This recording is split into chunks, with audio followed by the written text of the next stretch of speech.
At 2:10 in the morning on August 13, 1995, in a hospital room in Dallas, Texas, Mickey Mantle told his son David 2 words: "I'm ready." Then he closed his eyes and died. He was 63 years old. He had outlived his father by 24 years. He had outlived his grandfather by 29. He had outlived the prophecy that had haunted him since he was 20, the belief that no man in his family would ever reach 40. The prophecy had been wrong. Mickey Mantle had plenty of time, he just did not know it until it was too late. His liver had been destroyed by 40 years of alcohol. His body had been ravaged by cancer that spread from his liver to his lungs to his abdomen. A transplant 2 months earlier had given him a brief, cruel window of hope before the disease came back and took everything. He spent his final weeks in the same hospital where he had held a press conference a month earlier and told the country, "Don't be like me." This is the story of the final 48 hours of the most talented baseball player who ever lived. The boy from the zinc mines of Oklahoma who could hit the ball further than anyone from either side of the plate. The man who played 18 seasons on 2 destroyed knees and still hit 536 home runs.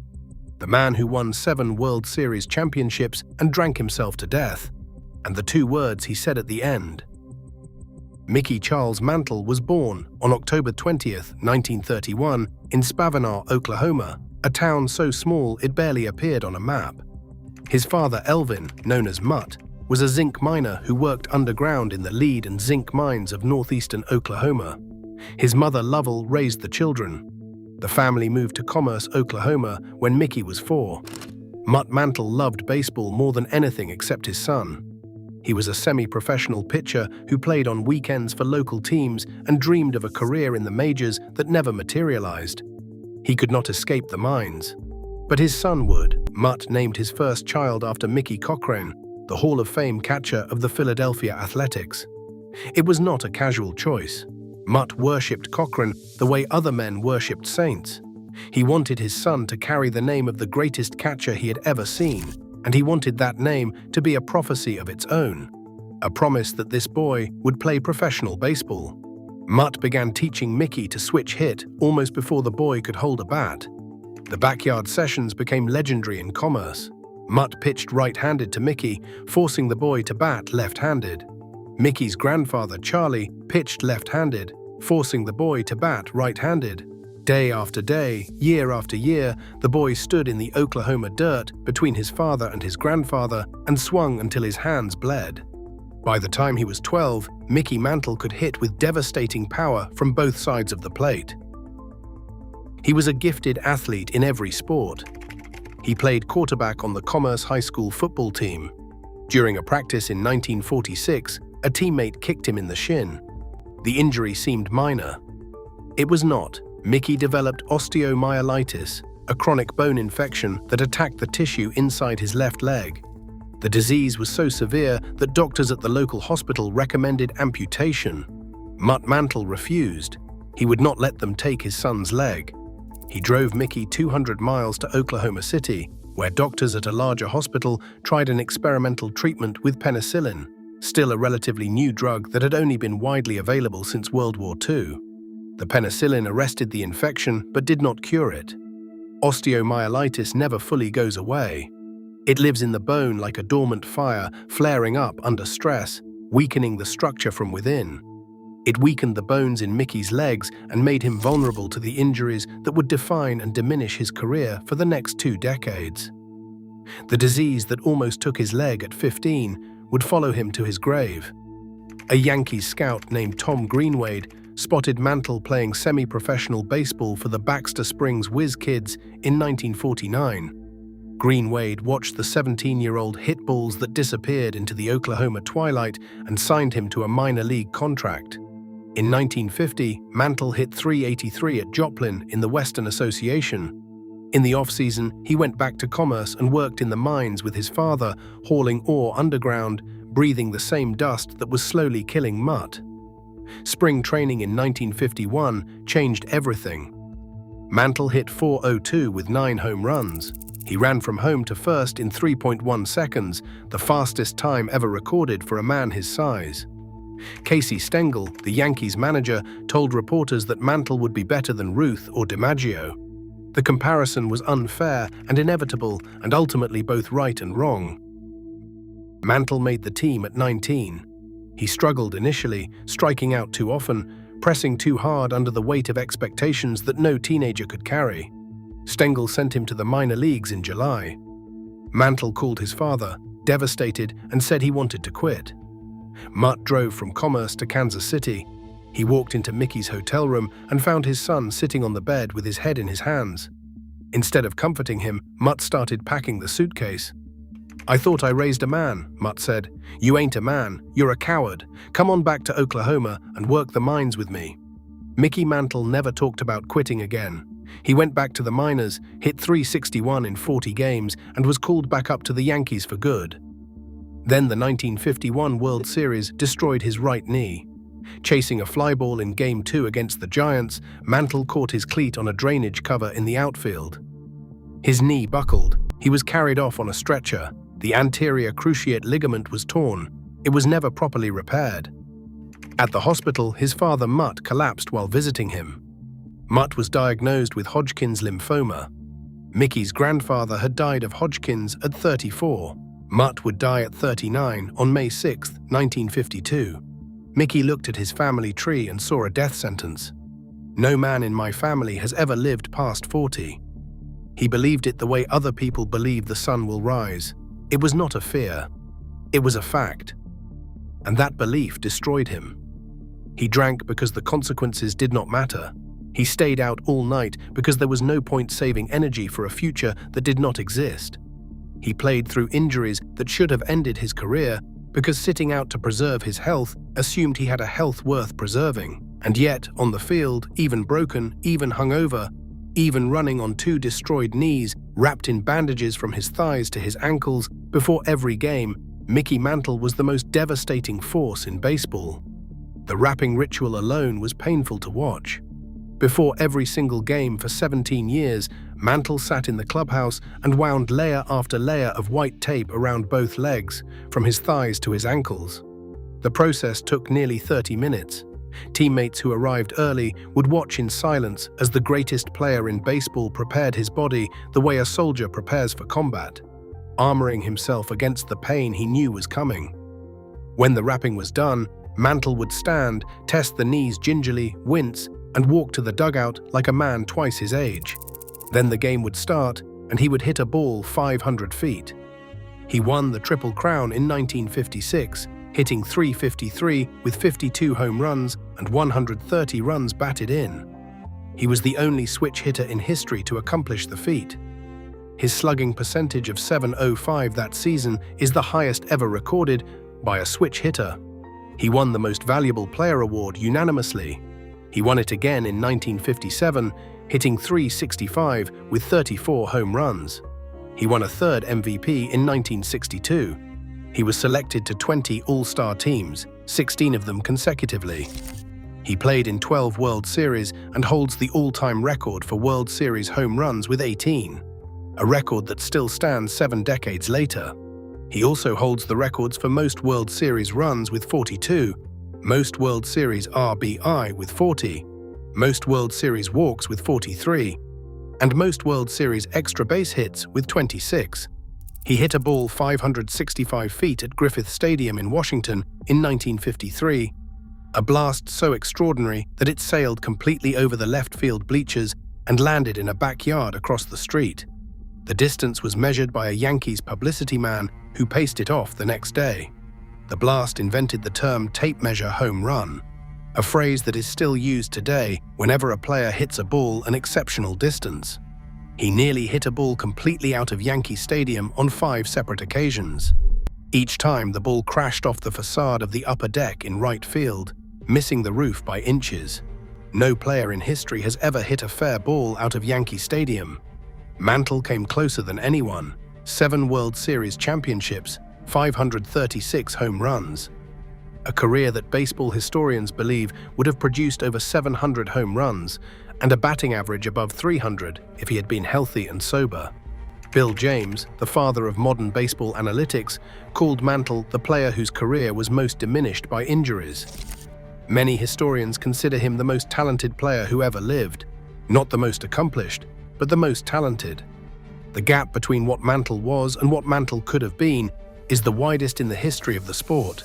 Instead, he was the most talented player who ever lived and the biggest what-if in baseball history. He retired in 1969 at 37.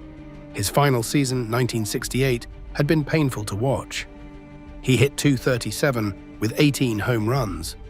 His career batting average, which had been above 300 for most of his career, slipped below the mark in those final at-bats. .298, 2 points below the threshold that separated the great from the legendary. The number haunted him. He once told a friend that failing to finish above 300 bothered him more than anything else about his career. He was inducted into the Hall of Fame in 1974 on his first ballot. On his day in Cooperstown, the kid from Commerce, Oklahoma, stood at the podium and thanked his father, his mother, and the game that had taken him out of the mines. After baseball, the drinking got worse. It had been bad during his playing career. It became catastrophic after it. Without the structure of the season, without the daily routine of the ballpark, without the roar of the crowd that had sustained him since he was 19, Mantle had nothing to fill the hours except alcohol. He drank at home. He drank at his restaurant on Central Park South in Manhattan. He drank at golf tournaments and autograph shows and old-timers games. He drank with Billy Martin, his lifelong friend and fellow self-destructor. He drank alone. His marriage to Merlin deteriorated. They had been high school sweethearts in Commerce, married in 1951, and had been pulling apart ever since. Merlin stayed in Dallas with the boys while Mickey lived in New York, and then in various hotel rooms and apartments across the country. They never divorced. They simply stopped being together. His relationships with his 4 sons, Mickey Jr., David, Billy, and Danny, were strained by absence and alcohol. He was not a cruel father. He was a ghost. The same recklessness that had made him a legend on the field made him invisible at home. In 1994, his son Billy died of Hodgkin's disease at age 36. The same disease, the same age range. The curse that Mickey had spent his entire life running from had caught his son instead. Billy had struggled with addiction himself, inheriting his father's demons along with his name. His death at 36 eerily mirrored the pattern. Mutt at 39, grandfather at 34, uncles in their 30s and 40s. The Mantle men kept dying young, and now it had taken a son. Billy's death broke something in Mickey that alcohol had not been able to break. For the first time in his life, Mantle confronted the possibility that his drinking had not just destroyed his own career and his own marriage, but had been passed down to his children. Like a genetic defect that replicated itself in every generation. That same year, at the urging of his family and close friends, Mantle checked into the Whitey Ford Clinic in Rancho Mirage, California. He was 62. He had been drinking heavily for over 40 years, since his earliest days in the Yankees minor league system, when he was a teenager from Oklahoma who did not know how to navigate New York City, but knew how to order a whiskey. When he emerged from Whitey Ford, he was sober for the first time since his 20s. The clarity was devastating. For the first time, he could see clearly what he had done to himself, to his family, to his career, to the talent that God had given him and that he had systematically destroyed over 4 decades. God gave me the ability to play baseball, he told reporters at a press conference that was carried on national television. God gave me everything, but I wasted it. The words hung in the air. They were the most honest thing any athlete had ever said in public, not because they were surprising. Everyone who had ever watched Mickey Mantle play or watched Mickey Mantle drink knew they were true. They were devastating because Mantle himself was saying them out loud with the cameras running, without excuses, without deflection, without the charm and humor that had allowed him to dodge accountability for his entire adult life. In January of 1995, doctors diagnosed Mantle with hepatitis C, cirrhosis of the liver, and liver cancer. The hepatitis had come from a contaminated blood transfusion years earlier. The cirrhosis was the product of 4 decades of alcohol abuse. The cancer was the final blow. On May 28, 1995, Mantle was admitted to Baylor University Medical Center in Dallas with what was publicly described as a stomach disorder. Within days, doctors determined that his liver was failing and he needed a transplant to survive. On June 8, Mantle received a new liver. The surgery took place just 24 hours after the transplant was publicly announced, a turnaround so fast that it ignited a national firestorm of controversy. Critics accused Baylor of giving preferential treatment to a celebrity patient. The average wait time for a liver transplant was 67 days. Mantle had received one in 24 hours. The optics were terrible. Doctors denied the accusations, insisting that Mantle's case had been evaluated according to standard medical criteria and that his condition had deteriorated so rapidly that he qualified for emergency status. The Baylor Ethics Board reviewed the case and found no violations. But the controversy followed Mantle for the rest of his life, which turned out to be only 66 more days. During the operation, surgeons discovered additional cancer at the bile duct site, an undifferentiated hepatocellular carcinoma that had been hidden behind the failing liver. The prognosis was grim. Mantle was placed on 2 sets of drugs that worked against each other: immunosuppressants to prevent his body from rejecting the new liver, and anti-cancer drugs to fight the tumors that had already begun spreading. Many specialists later said the combination may have accelerated the spread of the disease, the immunosuppressants weakening the body's natural defenses while the cancer ran free. For a few weeks, Mantle seemed to improve. He gained enough strength to sit upright, to eat small meals, to talk with visitors. He gained enough strength to hold a press conference. On July 11, 1995, the day before the All-Star game in nearby Arlington, Texas, Mickey Mantle sat behind a lectern at Baylor University Medical Center and addressed the nation for the last time. He was thin in a way that made people look away. His ring and watch hung loosely on his wrists and fingers, the gold bands sliding around bone where muscle used to be. He needed help climbing onto the stool behind the microphone. Once seated, he placed his hands on his chest and took deep, labored breaths between sentences. He spoke for 30 minutes. He joked. He told stories about old teammates. He mentioned that Yogi Berra had called him and said he was going to come to Mickey's funeral because he was afraid Mickey was not going to come to his. Then he turned serious. "You talk about a role model," he said. "This is a role model. Don't be like me." He paused. The room was silent. "All you have to do is look at me and see where my life was wasted. I want to get across to the kids not to drink or do drugs." He announced the creation of the Mickey Mantle Foundation to promote organ donation awareness. He urged fans to register as donors. He used his fading voice and his still enormous fame to do one last useful thing with the life he had spent decades wasting. It was the last time the public ever saw Mickey Mantle. Within weeks, the cancer returned with a vengeance. It had spread to his lungs and throughout his abdomen. The transplant that had given him hope was now irrelevant. The cancer was everywhere. In late July, Mantle returned to Baylor for the final time. He was bedridden. He could barely speak. The strength that had allowed him to hold the press conference was gone. During those final weeks, Mantle did something he had failed to do for most of his adult life. He made peace with the people he had hurt. He reconciled with Merlin, his estranged wife. They had been separated for years but had never divorced. She came to the hospital and sat beside him, and whatever had broken between them was mended in the quiet of that room. He talked to his sons. He told them he loved them. He said the things that fathers are supposed to say and that Mickey Mantle had never been sober enough or present enough to say before. He repeated a request he had made decades earlier to Bobby Richardson, his former teammate and a devout Christian who had been gently witnessing to Mantle for years. Mickey asked Richardson to read a specific poem at his funeral. Richardson promised he would. On August 9th, 4 days before his death, Mantle asked his doctors to discontinue chemotherapy. The treatments were not working. They were only prolonging the suffering. He wanted to stop. The hospital issued a brief statement on August 12th. Chemotherapy had been discontinued, and at Mantle's request, no additional information would be released. The baseball world understood what the statement meant. The end was near. The final 48 hours of Mickey Mantle's life began on August 11, 1995. He was bedridden at Baylor. The cancer had consumed his body the way the alcohol had consumed his career, slowly at first and then all at once. The liver transplant that had briefly given him a second chance was now irrelevant. The anti-cancer drugs had failed. The immunosuppressants had left his body defenseless. The disease was in his lungs.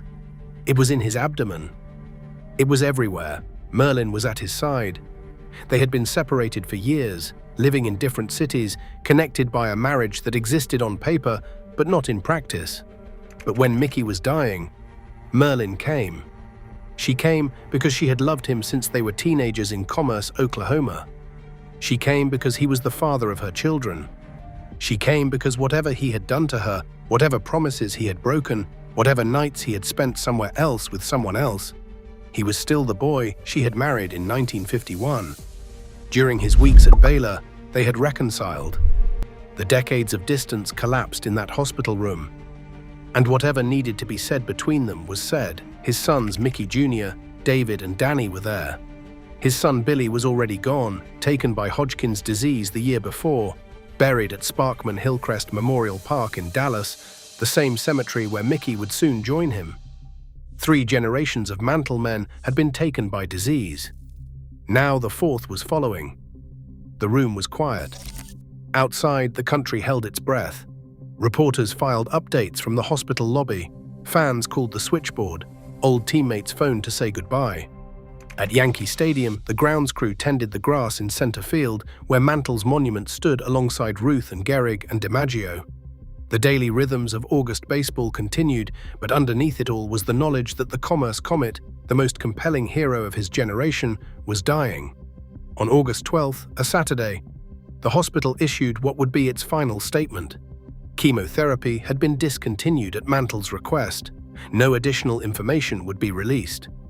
The baseball world understood what the words meant. There would be no more rallies. There would be no more comebacks. Mickey Mantle, who had spent his entire career coming back from injuries that should have ended it, had decided that this was the one thing he would not come back from. His condition deteriorated through the evening. His breathing became shallow. His body was failing organ by organ. The family gathered closer. The prayers were said. Bobby Richardson had already been called. The song had already been chosen.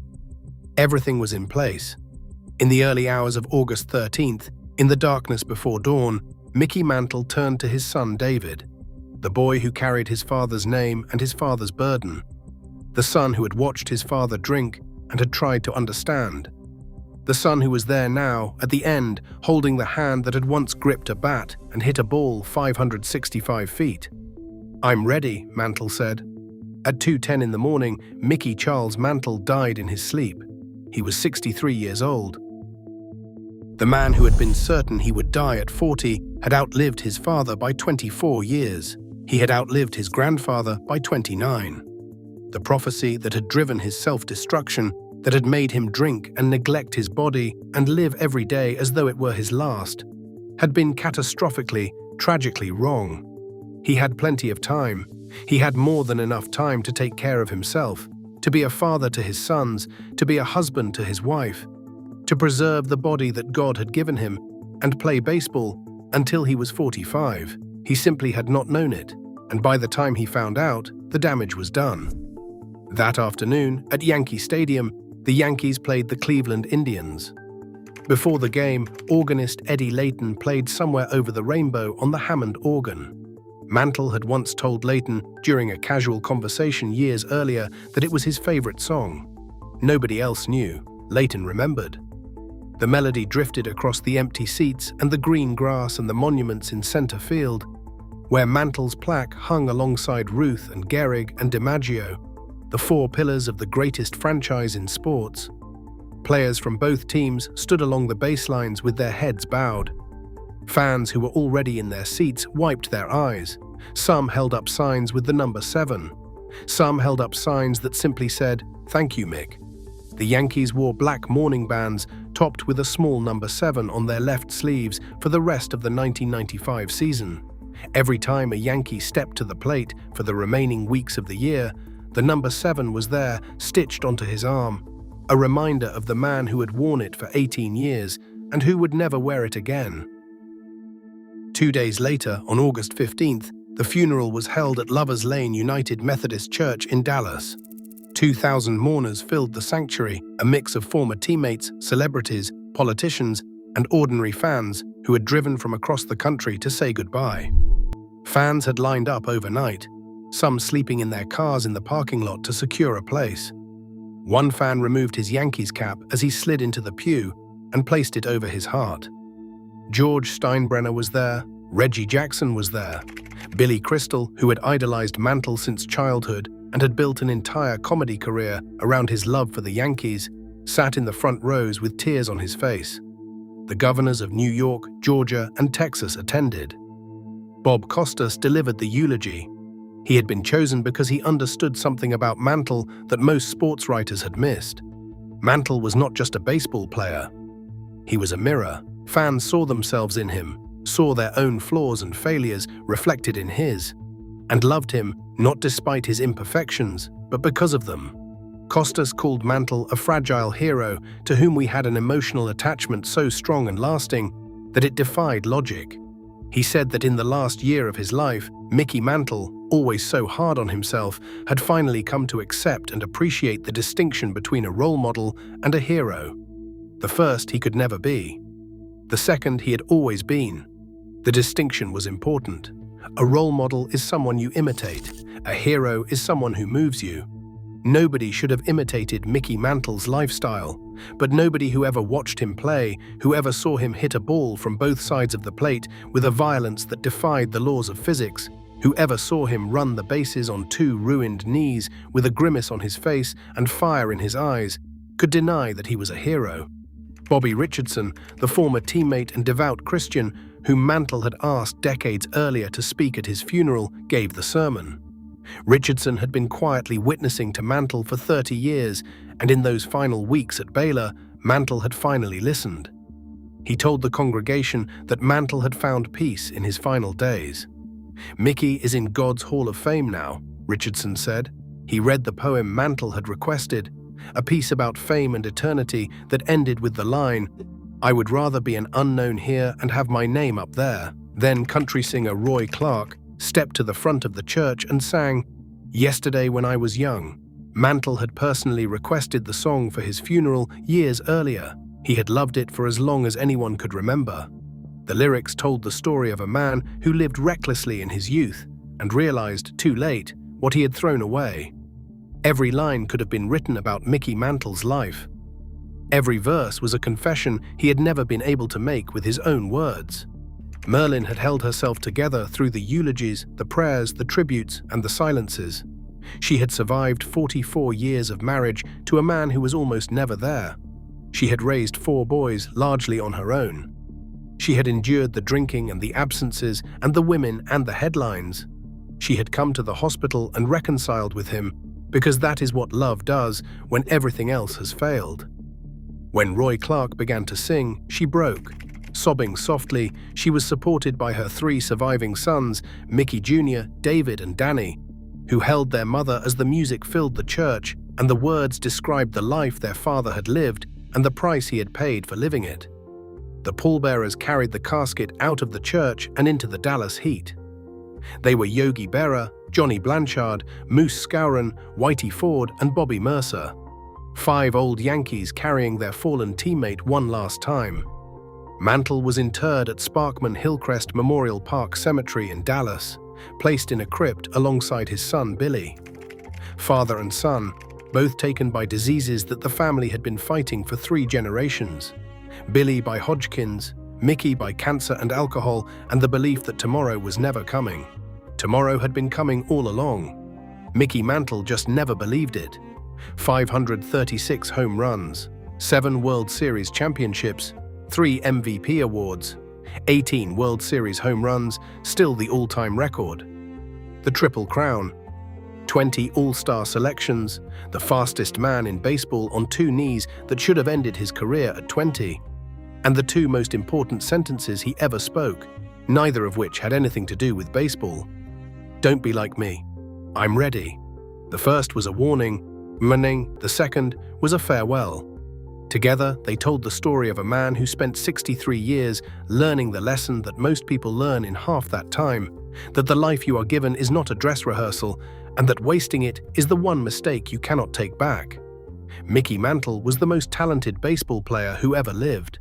He was also the most honest about what he had done with that talent. He stood in front of the cameras and told the truth. He did not make excuses. He did not blame anyone else. He said, "God gave me everything, but I wasted it." The boy from the zinc mines of Commerce, Oklahoma, the kid who learned to switch hit in the backyard with his father and grandfather while the tin barn rattled behind them, the teenager who almost lost his leg to a disease nobody could pronounce, the young man who tore his knee on a drainage cover in the Bronx and lost his father to cancer in the same terrible week, the legend who hit the ball 565 feet and drank whiskey until his liver gave out and his body had nothing left to give. "I'm ready," he said, and then he was gone. Like and subscribe for more baseball documentaries. Until next time.